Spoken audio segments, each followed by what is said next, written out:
আজকের সময় দেশে ইউজিসি এবং কাস্ট সিস্টেমকে নিয়ে যে হইহট্টগোল চলছে, তাতে আমার একটা গানের কথা খুব মনে পড়ে, যে গানটি আমাদের কাস্ট সিস্টেমকে সরাসরি চ্যালেঞ্জ করে। চাঁদ গেল বলে কি আজব কারখানা।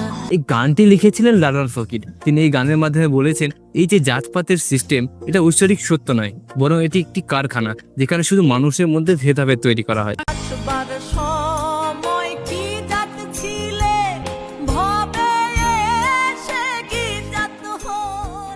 জাত যাই হোক না কেন, জল তো সবার জন্য সমান। তবে জল যদি জাত না মানে, মানুষ মানে কেন? ব্রাহ্মণ চণ্ডাল চামার মুচি এক জলেই সকলের সূচি। লালন সমাজের হিপোক্রেসিকে এক্সপোজ করে বলেন, যারা বাইরে শুদ্ধতা এবং জাতপাতের কথা বলে, তারাই লুকে লুকে এমন কাজ করে যাকে তারা পাপ বলে।